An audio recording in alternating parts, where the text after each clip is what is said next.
Buenas noches, bienvenidos a esta sesión del 16 de agosto. Siempre es un gusto saludarlos. Estamos muy agradecidos a todos los que nos visitan en los diferentes estados de la República Mexicana, así como los que nos ven fuera de la República. A nombre del doctor Juan Luis Salgado Loza, presidente de la gestión 2023 del Colegio de Medicina Interna, me es un privilegio, soy Constancio Ponce, darles la bienvenida a esta sesión. Sabemos siempre que estamos a una semana prácticamente de empezar el segundo Congreso Internacional La Mujer en Medicina Interna, lo cual esperamos ya estén corroborando su registro y esperamos contar también con su participación. Hoy vamos a tener un tema muy interesante. Reconocemos que los trastornos de la alimentación, en especial la obesidad, que muchas veces se consideró no nada más como un reflejo de salud. Un niño gordito era un niño aparentemente sano y fuimos creyendo esta tendencia a mantener un sobrepeso en el cual cuando bajamos mucha gente pregunta si algo pasa o hay alguna enfermedad. Sin embargo, hoy sabemos que la enfermedad llamada obesidad es más compleja de lo que hemos estado analizando. Hay una cantidad excesiva de grasa corporal que conlleva a que pueda cierta predisposición a desarrollar algunos otros problemas de salud, como enfermedades cardíacas, diabetes, hipertensión y un sinnúmero de otras enfermedades asociadas, incluyendo cáncer. Hay muchas razones por las que batallamos muchas veces para bajar de peso. No es tan sencillo como pareciera suponerse. Y sabemos que hay una serie de factores genéticos, hereditarios, fisiológicos y del entorno social que contribuyen a que esta situación sea cada más difícil, incluyendo la actividad física y algunas otras situaciones de régimen calórico. Lo bueno es que hoy en día contamos con una tendencia a controlar el peso. Y hoy vamos a tener una ponencia muy especial con el doctor Omar Íñiguez Mosqueda. Él es médico, cirujano y partero por la Universidad de Guadalajara. Hizo la especialidad en medicina interna en el Hospital Civil Nuevo de Guadalajara, Jalisco, y tiene además la especialidad en endocrinología en el antiguo Hospital Civil de Guadalajara. Es médico adscrito al Servicio de Medicina Interna del Hospital Civil Nuevo de Guadalajara y está certificado por el Consejo Mexicano de Medicina Interna y miembro de la Sociedad Mexicana de Nutrición y Endocrinología. Hoy el doctor nos va a hablar de esta actualización en el tratamiento farmacológico de la obesidad. Un privilegio, doctor Íñiguez, que nos comparta esta conferencia y sin más, espero disfruten la sesión. Adelante, doctor. Buen día a todos. Les agradezco mucho la invitación al Colegio de Medicina Interna de México por poder participar o contribuir con ustedes en estas pláticas o charlas informativas y espero que sea siempre como un crecimiento académico para ustedes y podamos aportar algo al conocimiento médico que ya ustedes poseen. Me presento, soy el doctor Omar Íñiguez Mosqueda, soy especialista en medicina interna y endocrinología. Trabajo en el Hospital Civil de Guadalajara y pues me toca ahorita darles una pequeña charla sobre lo que son las actualizaciones en el tratamiento farmacológico de la obesidad. Vamos comenzando con esto. Anticipadamente, pues también comentarles que no tengo ningún conflicto de intereses, ya que no participo con ninguna farmacéutica al momento. Para poder comenzar a hablar de lleno sobre este problema, tenemos como siempre que definir o recordar lo que se trata de nuestro actor principal, la patología que atribuye a esta charla, que es la obesidad. Y pues sabemos que esto es una enfermedad crónica y multifactorial en la que en el cuerpo humano van a existir una acumulación anormal o excesiva de grasa, lo que conocemos como adiposidad, que pues va a ser perjudicial contra la salud, ya que nos va a aumentar el riesgo de un montón de complicaciones y pues obviamente nos va a reducir lo que es la calidad de vida y obviamente la esperanza de vida. Hay un debate, ya sabemos, con lo que es el diagnóstico de la obesidad. Sabemos que epidemiológicamente es muy útil todavía lo que es el índice de masa corporal, pero también sabemos nosotros que tenemos otros métodos actualmente gracias a la tecnología, como es la bioimpedancia eléctrica, etcétera, con casi todos los dispositivos que utilizamos en el área médica de nutrición, de los que tratamos estos problemas, podemos determinar porcentaje de grasa corporal y con eso definir con mayor exactitud al analizar la composición corporal de un paciente que de verdad nos encontremos ante este exceso de grasa corporal y poderlo clasificar. Sabemos también que históricamente a través de la evolución del hombre hemos tenido diferentes adaptaciones que tienen que ver con lo de la supervivencia de nuestra especie. Ya lo habían comentado algunos biólogos o naturistas desde hace muchos cientos de años y sabemos que el hombre ha pasado por desde las inclemencias del clima en la que tenía que cazar diferentes animales y tener obviamente cierta composición corporal que lo llevaban también a tener ciertos hábitos alimenticios y obviamente a tener ciertas condiciones de actividad física en el que se tenía que mantener fuerte, pues para obviamente combatir este medio hostil, ¿no? A través del tiempo, diferentes factores como es la modernidad, las tecnologías, las industrias, los países cada vez más industrializados, pues tenemos diferentes alimentos procesados, diferentes actividades de vida, más sedentarismo, etcétera, donde obviamente ya no necesitamos estas adaptaciones ante un medio hostil y obviamente nuestra comida más procesada, industrializada, con altos contenidos calóricos, pues nos llevan a este incremento de aporte calórico diario, aunado al ejercicio y los diferentes factores que nos rodean a generar pues este acúmulo de grasa corporal que sabemos que pues ahorita es una de las verdaderas pandemias que atacan a este mundo, ¿no? Y pues obviamente no podemos dejar de lado hablar de datos para magnificarlo o aterrizar donde nos encontramos del problema. Tenemos una prevalencia pues global de lo que es sobrepeso de acuerdo a los datos que nos aporta la Organización Mundial de la Salud. Podemos ver ahí en el mapamundi lo que es obviamente una distribución de estos porcentajes a través de los diferentes continentes y obviamente a través de los diferentes países, viendo que nosotros en lo que es el área de Norteamérica, incluyéndonos a nosotros en México, y que si comparamos nuestro país a nivel de lo que es Latinoamérica, tenemos un porcentaje pues sumamente importante de lo que es sobrepeso. Si nos vamos a comparar los porcentajes de la prevalencia a nivel global de lo que es la misma obesidad, pues vemos que nuestro país está por ahí en uno de los porcentajes más altos de todo el mundo, incluyendo, rebasándole los porcentajes a lo que es Estados Unidos, ¿no? Quizá ellos nos ganarían en sobrepeso, pero nosotros ganamos en obesidad.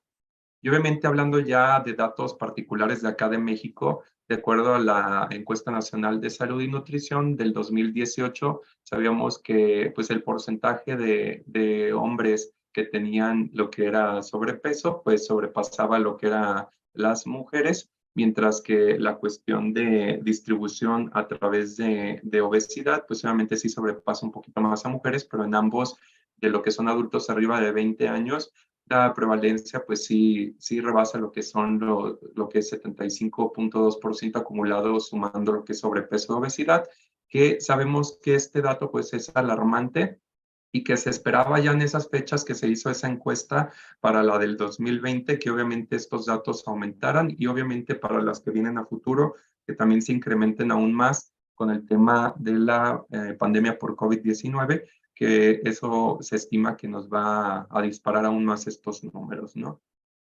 Y bueno, hablando de qué ocasiona esta enfermedad de la obesidad, pues sabemos que va a haber diferentes etiologías, que es una enfermedad de origen multifactorial, pero que también entendiendo cada una de estas causas, desde alteraciones genéticas, alteraciones propiamente endocrinológicas, lesiones directamente en el sistema nervioso central, como traumas, tumoraciones, radioterapia, hay muchos lo que son fármacos que utilizamos en el día a día en nuestra práctica de medicina interna, que son a veces descuidados o no vistos en el manejo de un paciente, cuando nosotros lo tenemos incluso ahí en el consultorio sin tomarlos en cuenta, que podemos estar contribuyendo a una ganancia ponderal pues positiva o muy importante, ¿no?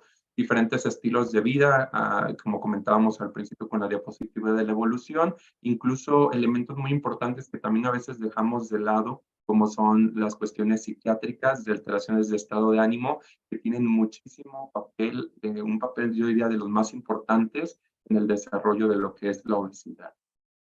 Y pues como comentaba, para poder entender el problema, pues como todas las enfermedades, siempre nosotros que nos dedicamos a la clínica, entender pues sustrato fisiopatológico, y sabemos que es una enfermedad endocrinológica multifactorial, como lo he comentado anteriormente, que va a tener que ver desde alteraciones en lo que son las vías o señales homeostáticas que nos mantienen un equilibrio en lo que es el aporte de energía y obviamente el gasto energético.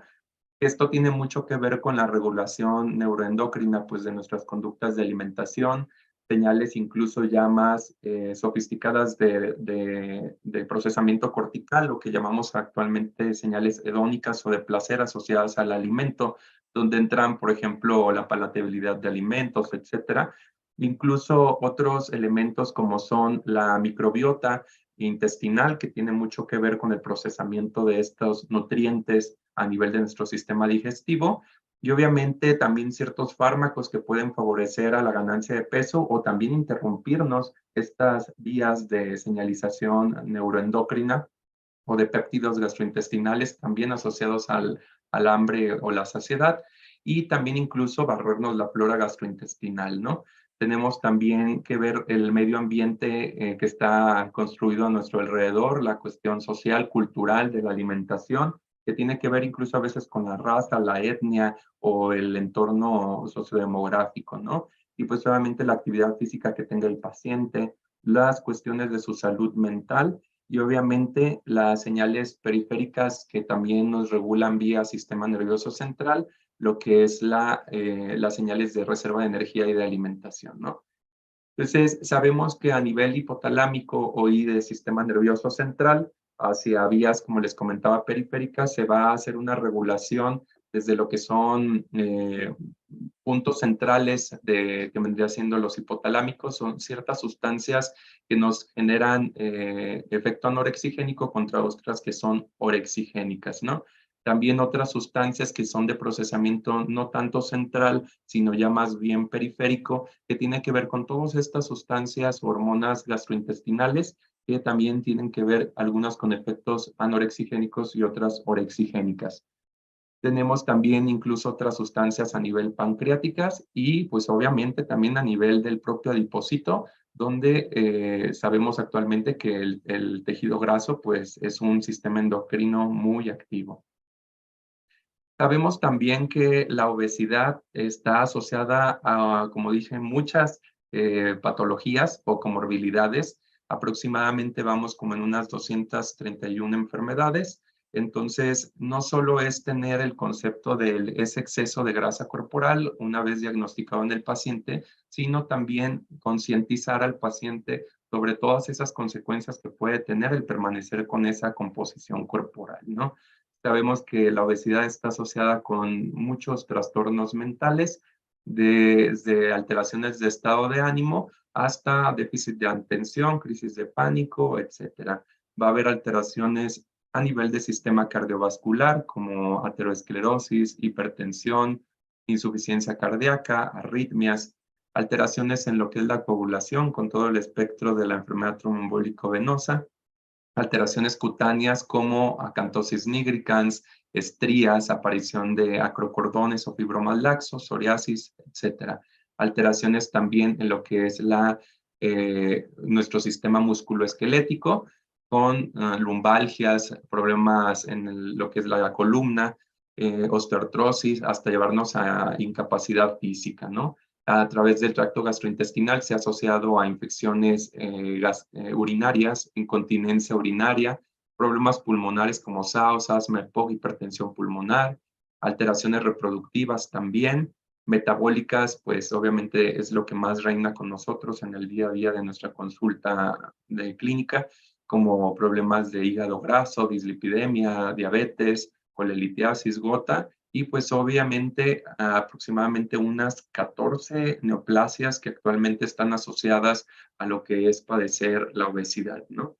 Y pues obviamente en el espectro de un tratamiento de lo que le llamamos nosotros proceso del paciente en el tratamiento de la obesidad, vamos a tener que el paciente va a cursar con una serie de pasos o checklist que va a estar bajo nuestro control, desde aterrizarlo o concientizarlo en que se encuentra ante un problema clínico que es una enfermedad como tal, no una apariencia física, no un concepto estético, sino una patología como es el acúmulo excesivo de grasa corporal. Obviamente, una vez que nosotros le objetivamos con lo que son las mediciones, ya sea del dispositivo de bioimpedancia eléctrica o de composición corporal que tengamos a la mano, y hay que pedirle permiso o platicar en primer punto si el paciente quiere hacerlo, porque también si no quiere tratar este problema o esta enfermedad, pues obviamente no podríamos acceder nosotros o forzar al paciente a un tratamiento, ¿no?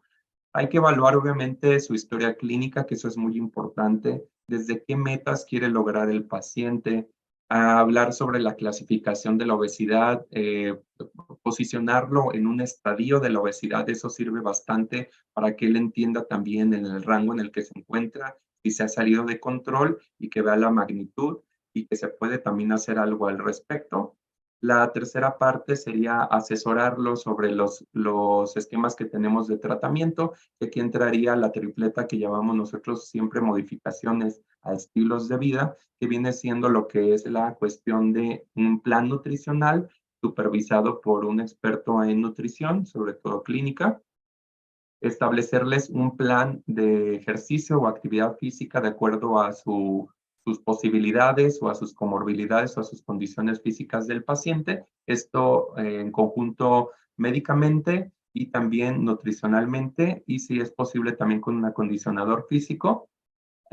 Hablarle sobre las condiciones de si es candidato a un fármaco antiobesidad, explicarle las alternativas que tenemos y obviamente también si es candidato a una cirugía bariátrica, que lo podríamos derivar con el experto en cirugía bariátrica para que le hable de todas las posibilidades o alternativas que existen al respecto, de las diferentes técnicas actuales que tenemos disponibles, pros, contras, etcétera, y que el paciente decida si es candidato y quiere hacerlo, pues someterse al plan o al programa que también es multidisciplinario de la cirugía bariátrica.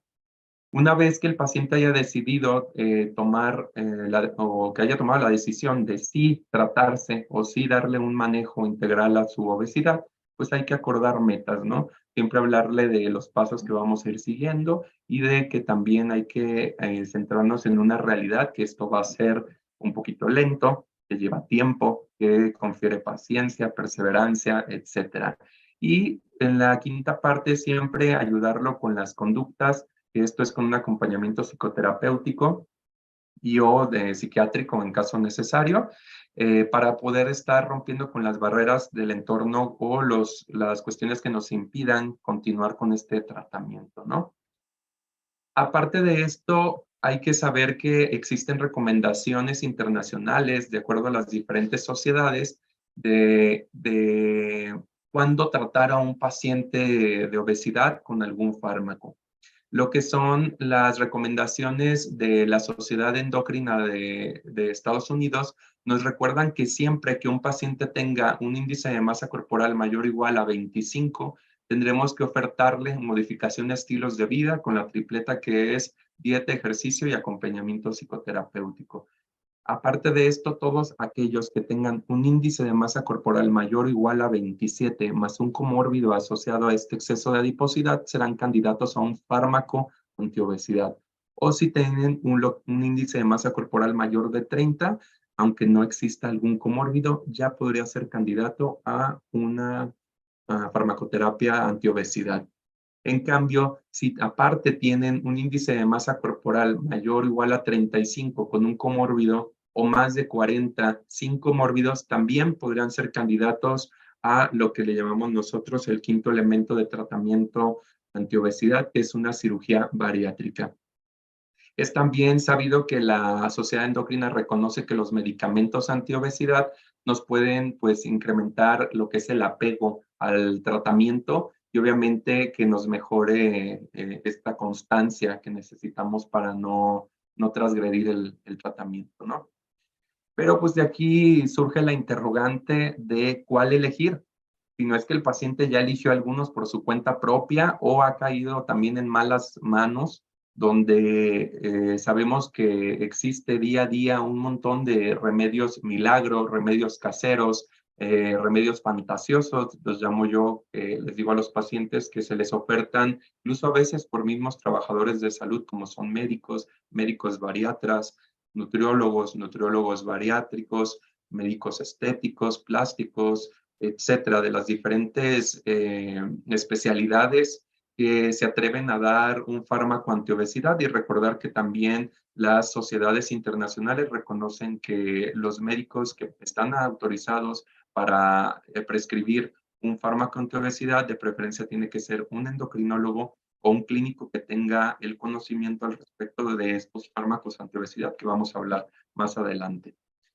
Y bueno, sabemos que a través del tiempo existieron diferentes, ya entrando al tema de lo que son los fármacos antiobesidad, a través del tiempo se han ido probando diferentes sustancias químicas o drogas que pues obviamente nos dieron mala experiencia a través del tiempo, con diferentes efectos adversos que los hizo permanecer poco tiempo en el mercado o con poco uso para poder tratar la obesidad, como el dinitrofenol, que obviamente, aparte de que generaba alteraciones multisistémicas, por ahí hubo algunos casos de mortalidad, lo que era el Aminorex, un poquito ya más para los 60 con hipertensión pulmonar. Las anfetaminas, que pues obviamente al momento ahorita solo queda una en el mercado, que es lo que les voy a hablar más adelante, con su alta tolerancia o adicción y obviamente efectos cardiovasculares como hipertensión o daño cardíaco. Lo que eran combinaciones o también solos de la fenfluramina con dexfenfluramina, que obviamente también tuvieron cardiotoxicidad. Y lo que era ya para las fechas del 2000, los eventos vasculares cerebrales asociados a la fenilpropolamina, que también los hizo retirarlas. Ya para 2010, lo que era, que se parecía a un fármaco muy prometedor, que era el Rimonabant, que movía lo que era el sistema endocannabinoide o endógeno que tenemos nosotros también asociado a las vías de regulación de apetito, pero que por ahí dio ideación suicida, algunos suicidios consumados y obviamente alteraciones psiquiátricas, ¿no? Lo que lo hizo retirarse del mercado. Y también lo que era la sibutramina, que por ahí en el mercado negro o incluso a ventas libres todavía puede verse, aunque haya sido retirada desde el 2010 por lo que era el incremento de eventos cardiovasculares. Esto, pues también, aunque lamentablemente se haya asociado a algún incremento de mortalidad cardiovascular, llevó a que a través del tiempo se hicieran lineamientos o estudios de seguridad cardiovascular para poder aprobar un fármaco antiobesidad. Y eso nos llevó a que actualmente, de acuerdo a las diferentes agencias que son regulatorias, como sabemos a nivel internacional, de lo que es la aprobación de fármacos, nosotros seguimos mucho lo que es la aprobación de la FDA, pero a través de nuestra agencia que es la COFEPRIS, de estos fármacos antiobesidad que actualmente se encuentran vigentes, ¿no? Estas serían las opciones farmacológicas aprobadas para la obesidad actualmente, donde entrarían el grupo de las incretinas, que actualmente nos lleva a hacer nada más 3, que es la liraglutide, como análogo del GLP-1, la semaglutide, análogo de GLP-1 también, pero de vida media más prolongada, con aplicación semanal, la tirzepatide, que obviamente está en vías de llegar a nuestro país, aún no tenemos una fecha exacta, pero que es el primer agonista dual de las dos incretinas, que vendría siendo el GIP y el GLP-1, y que es también de aplicación semanal. Tenemos también el Orlistat, que es un poquito ya más antiguo, como inhibidor de absorción de grasas intestinal. La fentermina topiramato, que no está en nuestro país, lamentablemente, pero que en Estados Unidos pues tiene muy buenos datos de pérdida de peso. Y naltrexona bupropión, que sí se comercializa actualmente en México, también como un fármaco oral de toma de inicio una vez al día y después 2 veces al día, que más adelante les voy a comentar. Podemos ver en la parte derecha de la tabla lo que es la pérdida de peso estimada con cada una de estas sustancias, pero obviamente nos ponen las dosis máximas toleradas o que llamamos de mantenimiento, que sería con liraglutide hasta 3 miligramos, semaglutide 2.4, tirzepatide la de 15, la orlistat 120 miligramos 3 veces al día, la de fentermina topiramato 7.5, 46 miligramos, y naltrexona bupropión con lo que es el 16 miligramos 180, ¿no? Y obviamente esta tabla a mí me gusta mucho porque nos pone lo que es el comparativo de las pérdidas o del porcentaje de pérdida de peso a través del tiempo, y que lo podemos ver de manera comparativa también a través del mantenimiento del tiempo, ¿no? Y quiero que pongan atención en lo que es esta línea roja que está en la tabla de mano izquierda, que es la cirugía bariátrica. Tenemos una pérdida de peso abismal en lo que son las primeras meses de tratamiento, pero que luego tenemos ese incremento progresivo de la reganancia ponderal, el famoso rebote, que pues aunque le pese a muchos cirujanos bariatras, sigue existiendo con todas las técnicas quirúrgicas, que pues obviamente no las mantienen en el tiempo, ¿no? Y con algunos fármacos, como si se incrementa la pérdida de peso y se mantiene a través del tiempo, sobre todo con lo que es la familia de las incretinas, ¿no? Que vendrían siendo la gráfica de los azules, ¿no?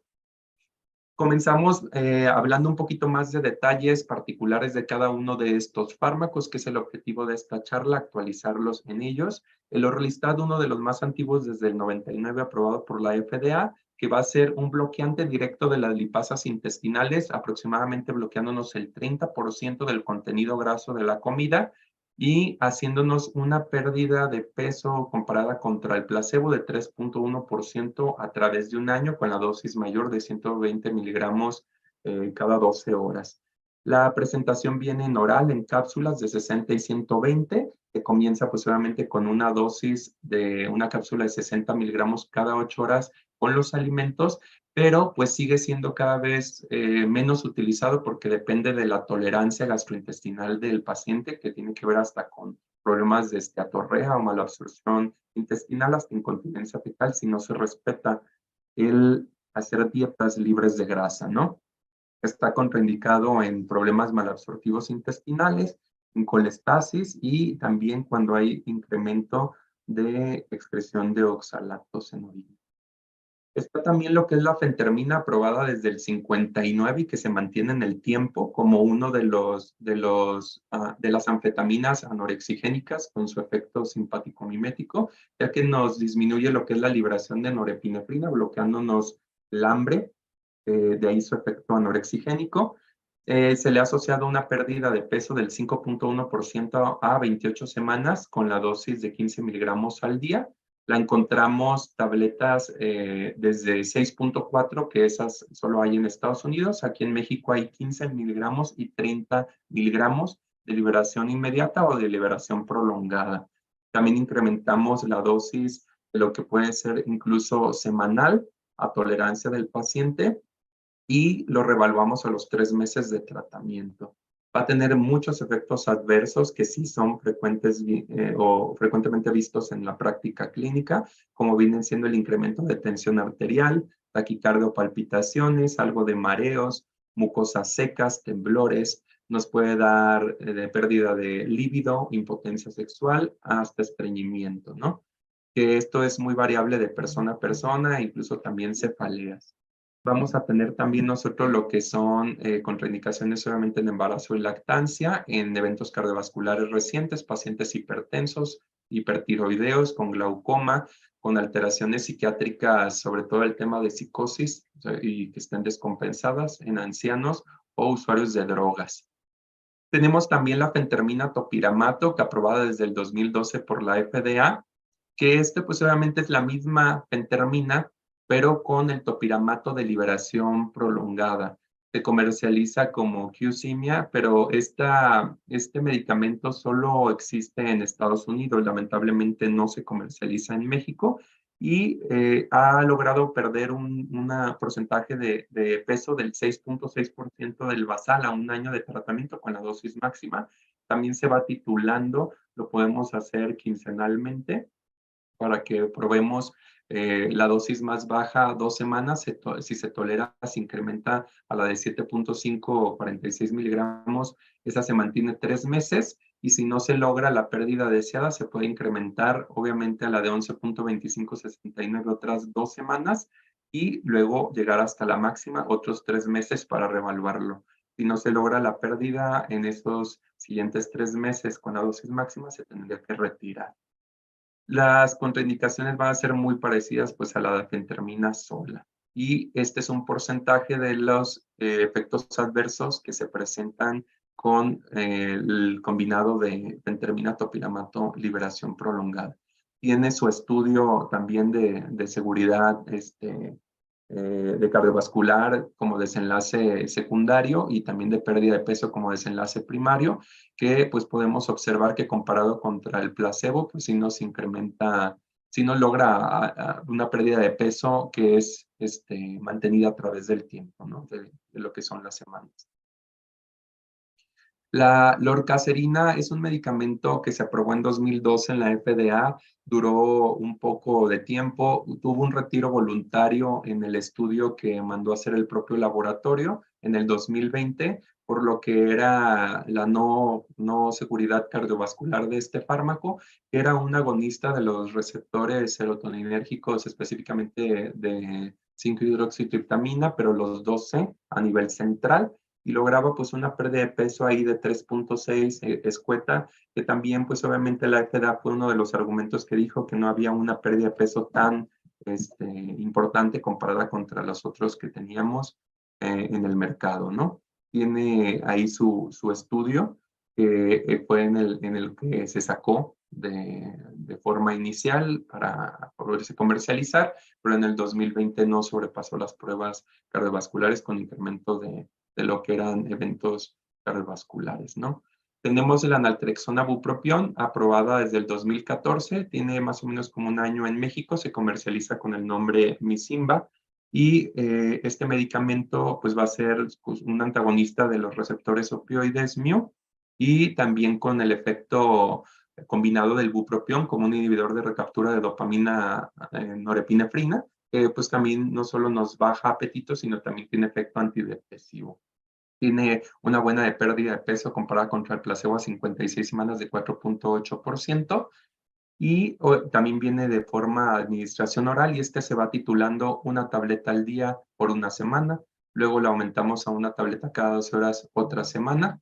Y luego de ahí nos pasamos a 2 tabletas mañana, una noche por una semana más, hasta llegar a 2 tabletas mañana y noche para un tratamiento de 4 meses que tendríamos que hacer en la evaluación si hubo la pérdida de peso, ¿no?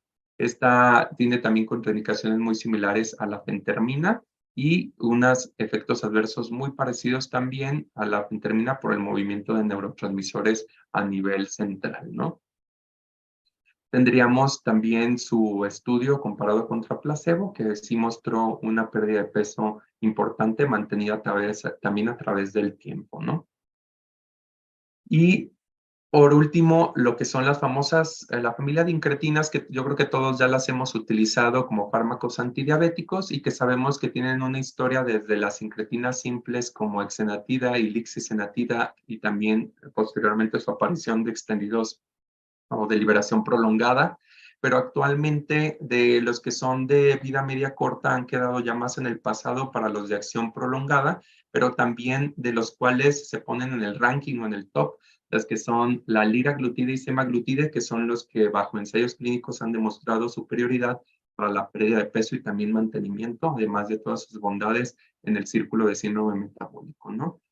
Tendremos a la liraglutide aprobada desde el 2014 como un análogo del péptido similar a glucagón tipo 1 que es de origen de ADN recombinante, con una aplicación diaria subcutánea que se tiene que ir incrementando semanalmente para ver la tolerancia gastrointestinal. El dispositivo es inteligente, ya trae las dosis ahí preestablecidas. Comenzamos con 0.6 miligramos subcutáneos cada 24 horas por una semana.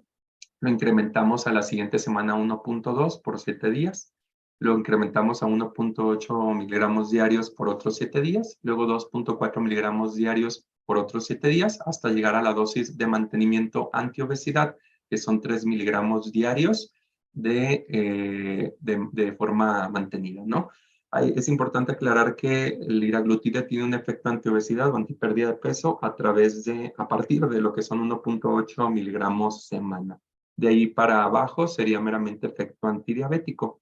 Obviamente está contraindicado en menores de edad, no hay estudios aún en infantes, embarazo y lactancia, en antecedente de cáncer medular de tiroides o el espectro de neoplasia endocrina múltiple tipo 2 y eventos de pancreatitis recientes o recurrentes.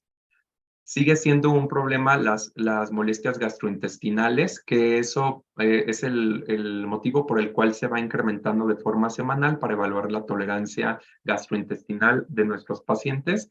Y si no, lo que se recomienda es regresar a la dosis en la que sí lo toleraba, mejorar el estilo de vida, quitar algunos otros factores que estén contribuyendo a las molestias gastrointestinales. Y si es así y persisten las molestias, pues obviamente tendremos que retirarlo y hacer uso de alguna otra alternativa terapéutica. Tiene su estudio de seguridad o de eficacia también, de eficiencia en lo que era la pérdida de peso. Este estudio de casi más de 3,000 pacientes en los que se siguió 50 y tantas semanas, 56, comparado contra el placebo y que logró una pérdida de peso con la dosis máxima de 3 miligramos al día, una media de 8.4 kilogramos contra 2.8 kilogramos del placebo, una diferencia significativa de menos 5.6 kilogramos, que pues obviamente no es nada despreciable, ¿no?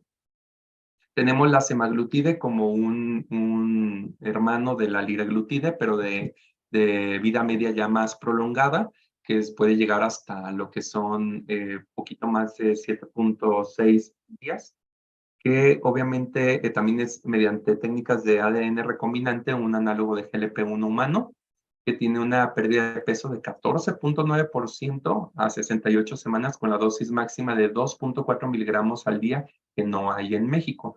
En México se comercializa con el nombre Ozempic, que viene la pluma que ven ahí en la parte superior, roja, que nos administra 0.25 miligramos subcutáneos o 0.5 miligramos subcutáneos, y está la otra forma comercial que por aplicación administra 1 miligramo.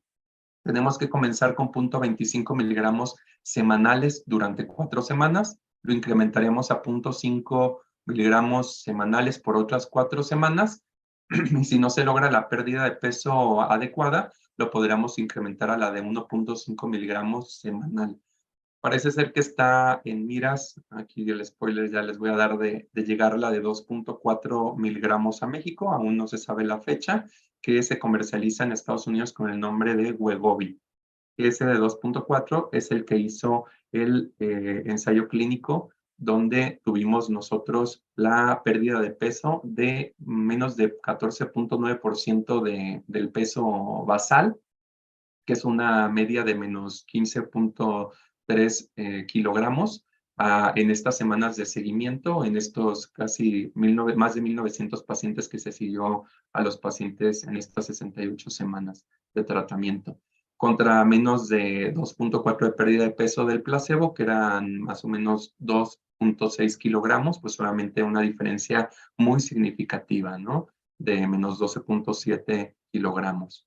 Esto está en el estudio STEP, que también es el estudio, tanto el SCALE como el STEP son los estudios o los ensayos clínicos que se derivaron después de su estudio original, que era el de reducción de hemoglobina glucosilada cuando estaba la pérdida de peso como desenlace secundario. Este sería ya específicamente ensayos dirigidos a lo que era la pérdida de peso como desenlace primario.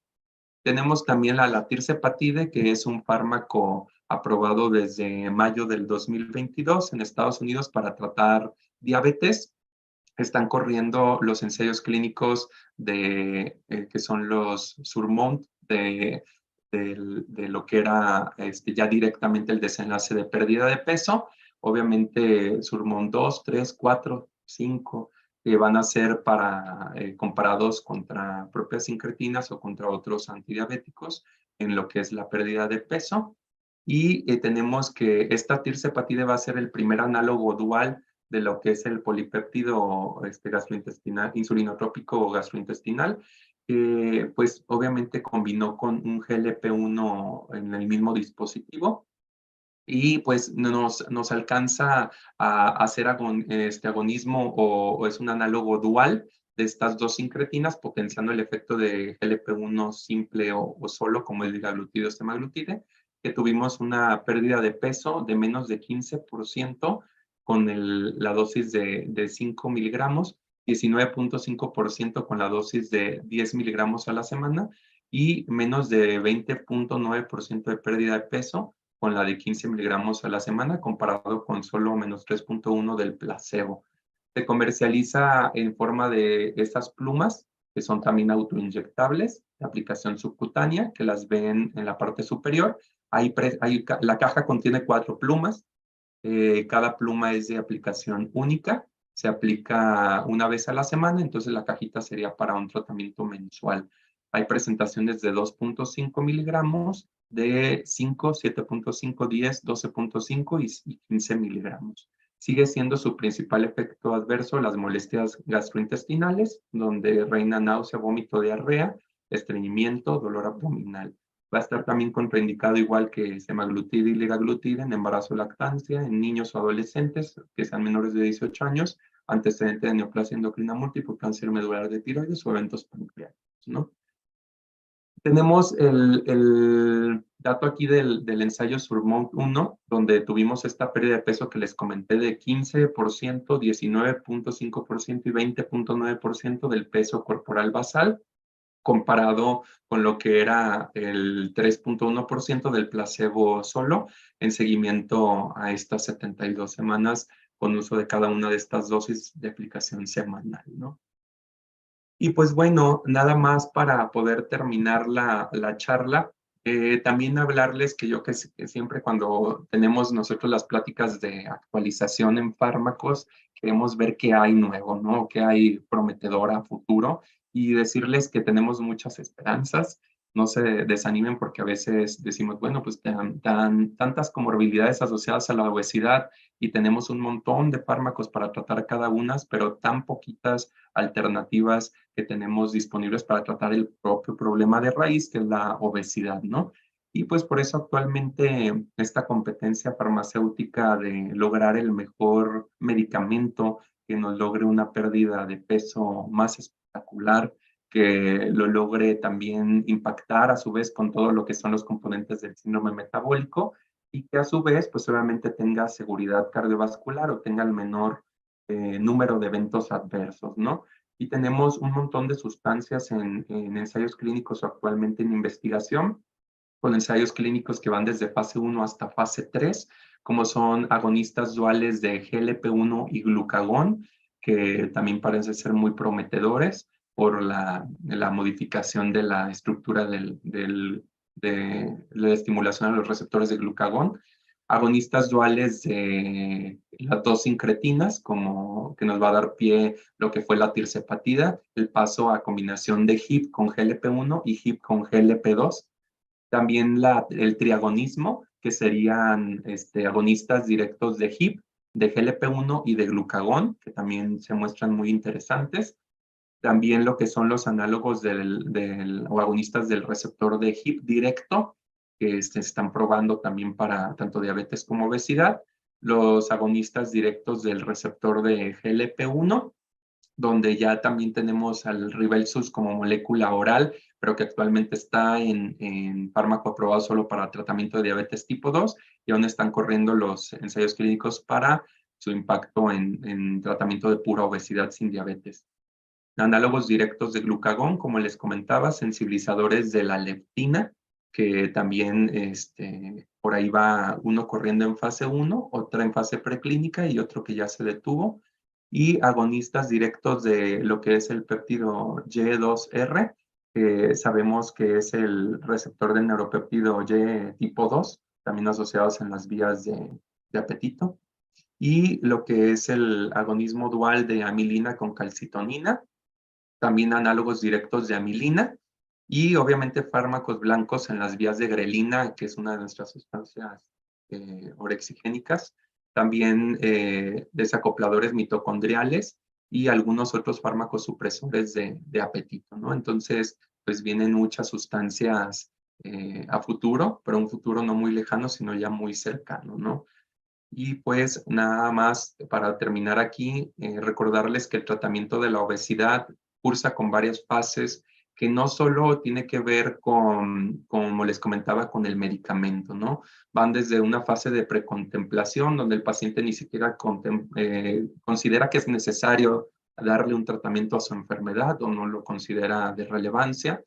Luego de ahí puede pasar a una contemplación donde a lo mejor le cambia el switch en la cabeza y decir, no, sí, estoy enfermo, esto me puede llevar a más complicaciones, necesito hacer algo, y empezar a hacer desde pequeños cambios hasta ya comenzar la acción, que es con el tratamiento integral, donde a lo mejor estaríamos festejando todos, pero que también el paciente puede tener recaídas o transgresiones donde detenga todo, suspenda todo, y que por eso es importante avisarle que aunque él pierda la dieta y el ejercicio, los medicamentos mantienen su pérdida de peso a través del tiempo, ¿no?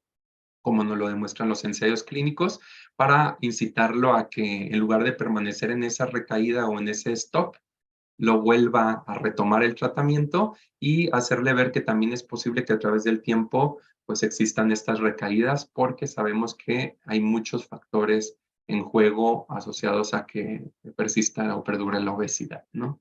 Y pues nada más agradecer nuevamente la invitación al Colegio de Medicina Interna de México por esta invitación a sus conferencias académicas.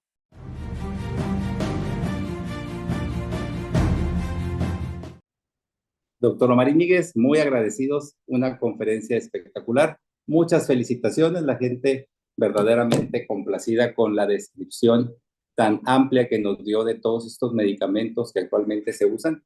Tenemos más de 720 asistentes en las plataformas del colegio, así que mis agradecimiento profundo. Al contrario, pues a ustedes gracias por la invitación. No, siempre es grato tener gente joven que nos hace ver la medicina desde un punto muy diferente. Comentaba yo en la introducción que todos, al menos los de mi edad, los que brincamos los 50, crecimos con la idea de un niño gordito es un niño feliz. Y es un niño sano, y es un niño lleno de vida y salud. Y hoy sabemos que no es así, que el sobrepeso, pues es una situación que le debemos de poner atención.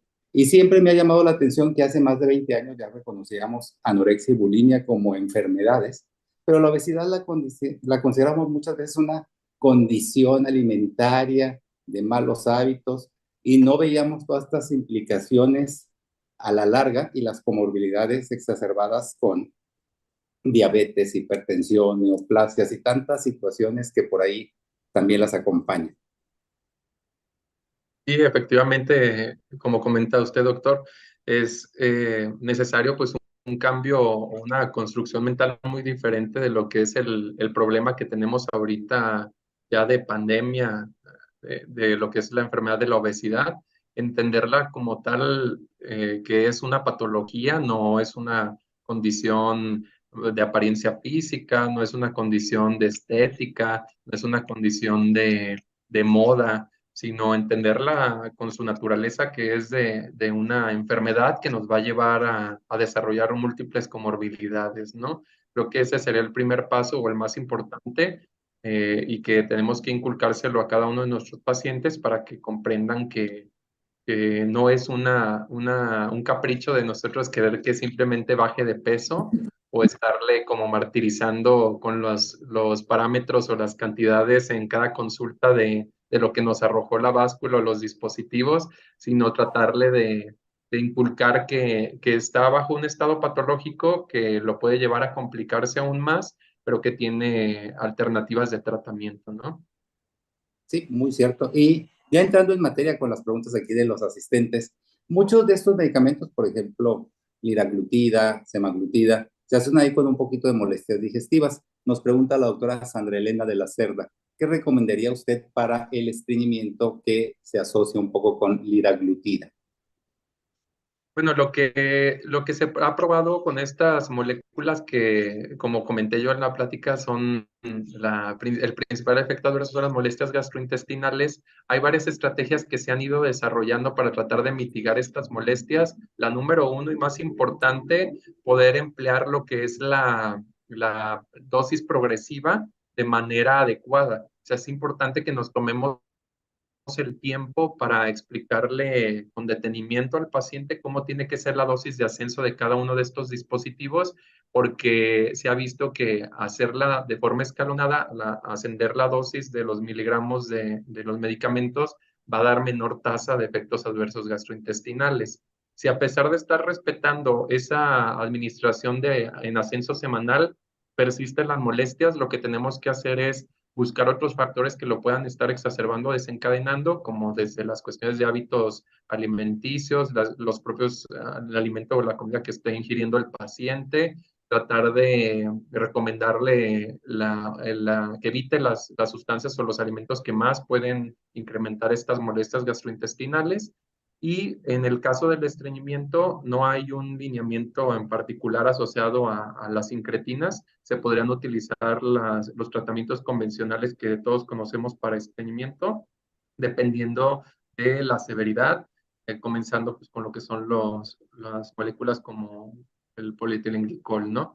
Pero a partir de estas, de el añadir ya algún fármaco directamente para la molestia o el efecto adverso que generó la incretina, pues obviamente si no tenemos mejoría con todas estas medidas, pues sí hablar con el paciente de que no se está tolerando el medicamento y es posible tenerlo que suspender. Otra estrategia que ha servido es incrementar el tiempo o aplazarlo, el tiempo de ascenso. Por ejemplo, en liraglutida sabemos que comenzamos con 0.6 miligramos. Lo que se ha hecho es dejar esos mismos 0.6 miligramos una semana más para ver cómo se comportan las molestias gastrointestinales, a ver si tienen algo de disminución. Si es así, entonces nos podemos ir con un ascenso de dosis un poquito más lento, ¿no? Sí, siempre las molestias gastrointestinales en este tipo de medicamentos son ahí el cabo suelto que no es fácil de encontrar. Y la doctora María Cristina Guerrero, aparte de felicitarlo, pregunta, ¿y dan efecto rebote cuando se suspenden? Les mostré la gráfica del seguimiento en tiempo, cómo es que cada uno de los comparativos de las líneas de colores de los fármacos tienen una pérdida de peso a través del tiempo mantenida. Obviamente los ensayos clínicos en los que se fueron probados, lo de las 56 semanas, 68 semanas y demás para liraglutida y semaglutida respectivamente, y ahora para esta molécula de tirzepatide, hemos visto que ese es el tiempo en el que se frenó, pero aún estamos arrojando los datos o recabando los datos de qué va a pasar en el tiempo posterior a eso, de uso de estas moléculas ya a largo plazo. No tenemos hasta ahorita reportes de un efecto rebote como tal, siempre y cuando el medicamento se mantenga en la dosis, para la redundancia, de mantenimiento. Y Ujú. también se ha visto que aunque se pierdan las modificaciones de estilos de vida, la tripleta que les comentaba de dieta, ejercicio y acompañamiento psicoterapéutico, el dejar el fármaco como monoterapia mantiene la pérdida de peso en el tiempo, ¿no? Sí. Sí, a veces esta parte final de la psicoterapia, el acompañar al paciente para apoyar estos cambios, es a veces la que se nos olvida. ¿Sí? A veces por la premura de las consultas, los médicos no tenemos esa oportunidad de hacerlo, pero se nos olvida también recomendarles un terapeuta que los acompañe para poder lograr el objetivo, como sucede con los que realizan un bypass, que luego dicen, es que volví a subir de peso, sí, pero faltó ese asesoramiento de convencimiento personal de continuar con los buenos hábitos. Y Así pregunta es. la doctora Marielena Ramírez, ¿sugiere algún tiempo de uso citado de estos fármacos o el uso continuo hasta lograr el peso esperado? El tiempo está marcado a que, de acuerdo a los lineamientos de la sociedad endocrina y de las sociedades que tratan estos problemas de obesidad y de los de cirugía bariátrica inclusive, que tengamos nosotros el uso del medicamento, de cuando nosotros iniciamos el tratamiento, la primera evaluación tendría que ser a los 3 primeros meses de tratamiento, o sea, las 12 semanas. En teoría, tendríamos que haber perdido por lo menos el 5% del peso corporal basal, hablando de las incretinas. Si se fijan, también fentermina tomaría un parámetro similar y lo que es Orlistat igual. El único que tiene un cambio de ascenso, como les expliqué en la plática, es fentermina topiramato, pero que no tenemos disponible en México. Pero prácticamente es evaluar a los primeros 3 meses de tratamiento que se haya perdido por lo menos el 5% del peso corporal basal que tenía el paciente antes de comenzar el fármaco y el tratamiento multidisciplinario o integral. Si no se pierde ese 5%, podría ser un criterio para retirar el fármaco. Eso incluyendo también los efectos adversos, ¿no? Si se mantiene el peso o logró esa pérdida a meta, o digámoslo así, la meta, tendríamos que continuarlo en la misma dosis de mantenimiento, en teoría, hasta que tengamos una composición corporal saludable. No hay un parámetro de kilos que se establezca como meta para detención del medicamento, sino que aquí el objetivo, si lo estamos logrando, es mantener el fármaco hasta que tengamos un porcentaje de grasa corporal saludable, que sería idealmente fuera de rangos de sobrepeso, ¿no? Y bueno, hoy que tenemos estos análisis de impedancia que nos dan una gran idea de la composición real del cuerpo, a veces hay personas que estos aparatos nos dicen, tiene obesidad, aunque mantienen un buen índice de masa corporal. En ellos, ¿cuál sería la conducta más adecuada para perder este exceso de grasa o exceso de, como dicen, sobrepeso Es, abdominal? Sí, es muy interesante eso que comenta usted, doctor, que ya sabemos que históricamente el índice de masa corporal sigue siendo de mucha utilidad solo para las cuestiones de estudios epidemiológicos, más no llevado a cabo en la práctica clínica o en la realidad. Sabemos que el índice de masa corporal nos va a infraestimar o a veces en algunas ocasiones supraestimar dependiendo de la composición corporal que traiga el paciente. Definitivamente yo creo que cada vez pues, la tecnología avanza más y está más al acceso o a la disponibilidad, ya sea de médicos, nutriólogas, endocrinólogos, internistas, que cada uno tenga en su consultorio alguna báscula con bioimpedancia eléctrica. Esta medida de bioimpedancia eléctrica nos puede ayudar a estimar con mayor precisión la composición corporal o los famosos componentes corporales, determinar si efectivamente de esos kilos netos que se usaron históricamente realmente lo compone un porcentaje de grasa corporal que esté en rangos ya sea de sobrepeso o obesidad para tener un diagnóstico preciso, ¿no? O sea, arrancando, ese es el primer paso. El paciente tiene sobrepeso, obesidad o está en peso normal. Y definitivamente con un índice de masa corporal, pues podemos infraestimar estos diagnósticos, ¿no? Y no comenzar un tratamiento oportuno. Uh-huh.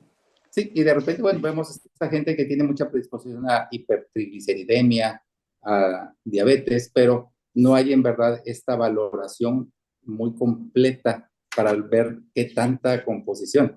Hoy está muy de moda Sí, valorar el hígado graso, un ultrasonido, diciendo sí, pero ¿y el resto de hacia dónde vamos? Entonces digo, este reconocimiento como una enfermedad como tal, espero que nos lleve a un poco más a esto.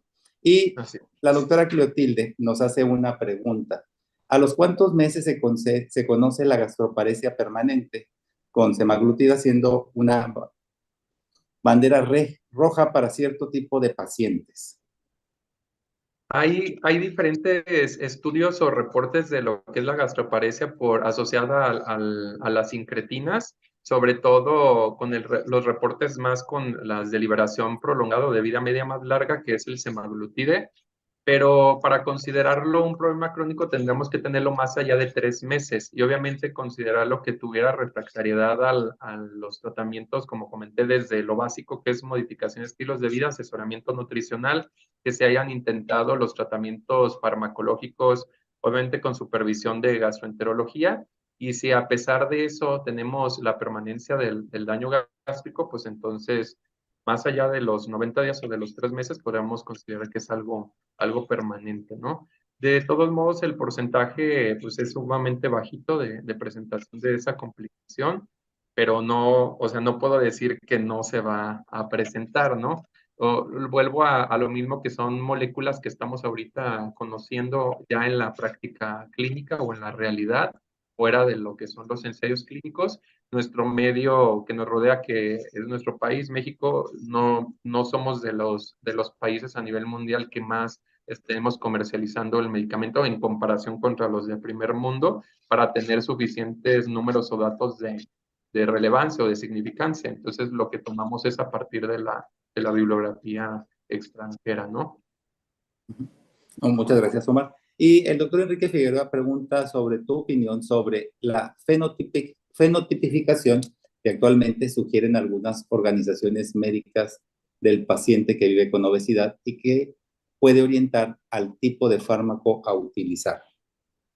Sí, esto muy buena intervención o muy buen cuestionamiento porque tiene que ver con lo de la cuestión de la medicina de precisión, ¿no? O sea, personalizar, como comentaba usted, doctor Constancio, que podemos tener un paciente con un índice de masa corporal normal, pero al sacarle composición corporal, tener un exceso de grasa corporal y nosotros haberlo diagnosticado como normopeso, ¿no? Ahora, ese paciente puede tener un exceso de grasa corporal mediante las técnicas de bioimpedancia que hayamos utilizado y bioquímicamente ser el que llamamos metabólicamente sano, ¿no? O sea, que no trae dislipidemia, que no trae alteraciones en el metabolismo de carbohidratos, hígado graso, etcétera. Entonces, de aquí surgen un abanico de posibilidades de cómo se va a combinar la expresión de cada uno de estos comórbidos asociados a la obesidad. O sea, podemos diagnosticar, como decía, confirmatoriamente el que hay un estado, un estatus de sobrepeso o obesidad, pero qué comórbidos acompañan al paciente. Había comentado yo que son cerca de 230 patologías las que puede asociarse a la obesidad, pero cuántas son las que acompañan al paciente y que amerita tratamiento. Entonces, dejar al paciente como como algo cuadrado que es como una receta de cocina, el, el fármaco. Aquí, lamentablemente, como comencé diciendo en lo de la charla, tenemos muchos medicamentos para tratar todas estas comorbilidades, pero muy pocos para tratar el problema de raíz que es la propia obesidad. Ahora, de este armamentario que contamos, que son los diferentes fármacos antiobesidad, tendríamos que utilizar el que más nos alcance a cubrir cada uno de estos comorbidos o el contexto clínico de nuestro paciente. No con eso decir que uno es mejor que otro, sino el que se aboque más al contexto del paciente. Estoy totalmente de acuerdo en utilizar la clasificación fenotípica de la obesidad. Parece ser que por ahí esto está haciendo que las diferentes sociedades que tienen que ver con el tratamiento de la obesidad cambien incluso la definición de la enfermedad, ¿no? Tuve oportunidad de ir al de la Sociedad Mexicana de Obesidad, que venían ponentes internacionales que son de los de la Sociedad Internacional de Obesidad, que se llevó a cabo hace algunos meses en Monterrey, y hablaban de que se está sembrando o se está cocinando la nueva definición de la obesidad para poder dejar aclarado qué es lo que es el problema, ¿no? Y tiene que ver mucho con este tema de la clasificación fenotípica, ¿no? Gracias. Y el doctor Enrique Figueroa nos hace una pregunta. ¿Es factible dar manejo antiobesidad combinados? ¿Y en qué casos y cuál sería la mejor secuencia de un esquema mixto? Sí, definitivamente ya se han intentado hacer combinaciones de medicamentos, pero no está respaldado o no está aconsejado en lo que son los lineamientos internacionales. Las guías o de práctica clínica que hablan sobre el tratamiento de la obesidad no aconsejan el utilizar un fármaco sobre otro o superponerse porque no vamos a tener una mejoría mayor, ¿no? Un resultado mayor. Y eso también hay que dejárselo claro al paciente porque la gran mayoría de los que ya conocen este tema llegan directamente a la consulta ya solicitándote un fármaco, ¿no? O ya están bajo un tratamiento farmacológico y lo que solicitan es que se les añada alguno más porque quieren más pérdida de peso porque ya no lo están logrando. Los estudios marcan que el agregar un agente más otro, dos más otro, un tercero, un cuarto, no vamos a tener mayor mejoría y solo incrementar la tasa de efectos secundarios o eventos adversos por los diferentes mecanismos de acción que tienen cada uno de estos fármacos. Aquí, como vuelvo a lo que contestaba en la pregunta anterior, hay que personalizar el tratamiento de acuerdo al contexto clínico. Si mi paciente tiene, por ejemplo, trastornos psiquiátricos asociados a la obesidad, no sé, trastorno por atracón, trastorno compulsivo en la alimentación, comer por comer, comeres emocionales, el de compulsión de comer nocturno, etcétera. Por ejemplo, ahí yo podría, y es un paciente que incluso tiene que estar bajo vigilancia de la familia, o sea, cuestiones ya muy extremas, pues yo de entrada pensaría en que se beneficiaría de una combinación como es naltrexona bupropión, ¿no? Que tiene bastante uso en estas cuestiones Sí. mentales, ¿no? De los trastornos psiquiátricos, ¿no? Y quizá no pensaría directamente en una incretina. Si ya, por ejemplo, tengo el círculo metabólico de obesidad, dislipidemia, resistencia a insulina o estados prediabéticos o ya propiamente diabéticos, aparte de eso, estatosis hepática, no alcohólica, pues una incretina sería quizás mi primera elección, ¿no? Si el paciente automáticamente te dice es que yo no puedo dejar de comer, o sea, mi problema es que todo el tiempo estoy comiendo, como por ansiedad, como cuando estoy nervioso, como cuando estoy estresado, cuando estoy triste, cuando me peleo con mi pareja, con el trabajo, pues entonces un bloqueante del apetito podría ser una primera estrategia siempre y cuando no cuente con contraindicaciones, ¿no? Pero definitivamente personalizar el tratamiento más no superponerlo. Ujú. Sí, y luego se nos olvida también estos que nada más tienen la pica no registrada. O sea, hay unos que se les olvida que cada vez que pasan por algún lugar van agarrando golosinas y dicen, yo no me siento a comer. Y sí, pero pues, los más de 100 kilos no llegaron gratis, dice uno, de algún lugar salieron. Y ya siguen llegando más felicitaciones. Ya también agradecemos a todos los que nos Gracias. ven de fuera de la República Mexicana. Generalmente nos ven de Perú, Ecuador, Argentina, Estados Unidos, así que muy agradecidos. Y ya para cerrar y irnos a dar aquí vamos a atragantarnos en Monterrey. ¿Cuál es tu opinión sobre la campaña contra la estigmatización del paciente que vive con obesidad? Respetar su derecho a ser persona de talla grande, aún a sabiendas de que es un problema para su salud. ¿Y hasta dónde tolerar estas posturas? Bueno, pues antes que nada, el respeto ante la libertad y el derecho de que cada persona pues es dueña de su cuerpo, ¿no? Eso a nadie se le cuestiona, ¿no? Incluso es dueño de su propia salud y nosotros como médicos pues no estamos como para imponer, obligar o estar estigmatizando este tipo de problemas, ¿no? Yo creo que la postura más apropiada de nosotros como clínicos es, como comentaba hace rato, nuestro deber es informarle al paciente que está enfermo de obesidad. Ese es nuestro primer deber. Explicarle en qué consiste esa enfermedad, en los riesgos que conlleva el tenerla, el que él decida permanecer en ese estado de obesidad sin quererlo perder, las consecuencias que puede llegar a tener. Creo que avisarle de esos 230 complicaciones que puede llegar a tener o más puede magnificar o cambiarle el concepto de que no es una cuestión estética de apariencia o de moda o de discriminación, ¿no? Entonces, definitivamente sí estoy de acuerdo en que hay que respetar el derecho al paciente a también decir no quiero tratamiento. Y nosotros que nos encargamos aquí en endocrinología, a pesar de que ya se les puso el diagnóstico, les hablaste de su clasificación, no sé, de las de funcionalidad de Edmonton, etcétera, de cómo ya ha mermado su calidad de vida y los comórbidos que la conllevan, le pones en la mesa las opciones de tratamiento, la última palabra la tiene el paciente, él tiene el derecho a decir si lo tomo, si quiero comenzarlo o no lo tomo. Y yo creo que respetando cada una de estas decisiones, es la mejor postura que podemos tener, ¿no? No obligar. Pero lo que sí podría decir personalmente es que estoy en contra de que se vaya degenerando el concepto de la obesidad hacia meterle este ruido del estigma social, de la apariencia física, de la discriminación, porque creo que nos estamos desviando del punto central que es la salud, ¿no? Uh-huh. Sí, y a veces este punto central que es, ¿cuál es el mejor estado? Porque bien, o sea, la definición de salud, según la Organización, de la Organización Mundial de la Salud, es muy simple. El bienestar biopsicosocial. Y estar bien yo, el entorno y mi pensamiento, esa es la parte a veces que se nos olvida. Y sí a veces nos topamos con familiares que quieren que el paciente baje cuando el paciente no baja. O sea, y él se siente muy a gusto en su peso y dice, yo soy un gordito feliz. Y bueno, esa parte sí hay que mantener esa línea de respeto, porque es que yo quiero que le dé algo a la esposa o el acompañante. Pues sí, pero si él no lo quiere tomar y él está a gusto así, hay que explicarle toda esta comorbilidades y todas las situaciones que algunas veces ya están, ¿verdad? Sí, algunas veces ya cuando la familia se asusta por más de 1000 de triglicéridos o un índice OMA de 7 y dicen, es que lo vi muy mal. Sí, pero él no se siente mal y no está de acuerdo en cambiar ese estilo de vida, nomás hay que hacerle saber que pues el pronóstico a no tan largo plazo pues no es el más óptimo de lo que decíamos con este concepto de salud.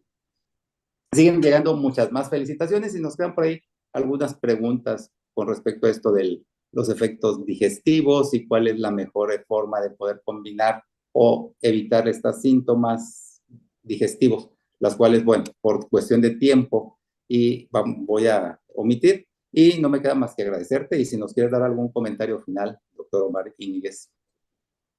No, pues al contrario, nuevamente reitero mi agradecimiento al Colegio de Medicina Interna de México por su invitación a formar parte de sus charlas informativas. Espero que este tiempo que les agradezco que invirtieron en poner atención a la plática, pues haya contribuido a acrecentar un poquito ahí el conocimiento al respecto de este tema que de repente está descuidado y es más común de lo que nosotros nos imaginamos.